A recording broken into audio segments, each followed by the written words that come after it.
Spice Girls, is that good for you? Spot on. Ian Hemphill is here, world-renowned spice expert. Here's the book, The Spice and Herb Bible, 3rd edition. Yes, it's a workout to hold up. 800 pages, and the first thing I have to ask you is, what is the difference? Spice and herb. Break this down for us. Great question. Herb is generally, we say herb, not herb in Australia. A herb is essentially the leaf of the plant, like the cilantro, thyme, sage, marjoram, parsley, basil, oregano. Yeah. That's what we refer to as herbs. Spices can come from any other part of the plant. So we can have things like star anise, which is a dried seed pod. We can have the seeds like coriander seed. We can have peppercorns, which are a berry. We have roots such as ginger and turmeric. So almost any other part of the plant we refer to as a spice. And we always like to get people to remember spice doesn't have to be hot. You know, people say, oh, I don't like spicy food. Yeah. And I usually say, gee, that's terribly sad. I can't give you vanilla ice cream or a cinnamon muffin then, can I? So it's spices is about flavour. That's the important thing. So what's in your kitchen? I mean, I see some spices laid out for us here. What's in your kitchen? What's the basic, if someone's watching this, to start with, to start adding flavors to their meals? Well, what you really need are some of the true basics like peppercorns. You know, you couldn't be without your pepper.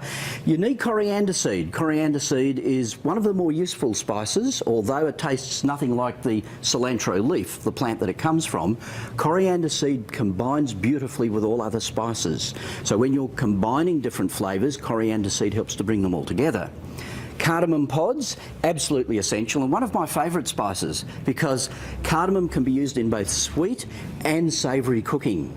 And when you smell cardamom, you'll notice it's got this beautiful, almost eucalypt aroma. Oh, yeah. And that will go with a savoury curry, a Moroccan tagine. It will go in lots of European breads and cakes. It's just so incredibly versatile. And it was interesting to see you smelling that, because I have a little advice for everybody. What's that? And that is, smell your spices before you use them. Oh, it enhances the flavor of the experience, right? The human sense of smell is the most powerful sense you've got. When you smell something, straight to the emotional part of the brain without logical processing.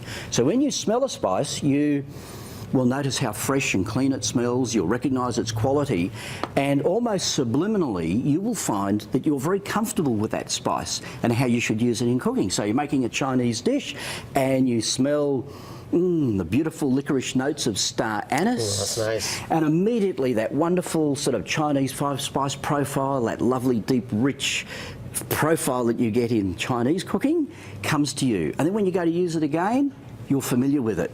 The other thing you find too is that you'll have a spice like turmeric. Now, you smell that, now it's a bit earthy, you think, well, why would he use that? But of course, once you combine it with, say, something like some paprika, some ground coriander seed, a little bit of black pepper, pinch of star anise, a little bit of cardamom, then you've got something that will help to make you a beautiful, deep flavoured, almost any kind of curry, all sorts of dishes which will be flavoured beautifully by that combination. And your book breaks down these combinations, and we only have a few seconds left, so I want to put this book out here again so you can learn more. You should do a TED Talk. You probably already have done a TED Talk on spices. That's not a bad idea. The Spice and Herb Bible, according to the man with his accent right here. 3rd edition, you can pick it up, and you're at Barbara Joe's Cookbooks tonight? Tonight, yes. All right, so you can meet Ian and learn a bit more. We'll put all of those details on our Facebook page. An absolute pleasure to meet you, sir. Lots to learn. Lovely to meet you too. All right.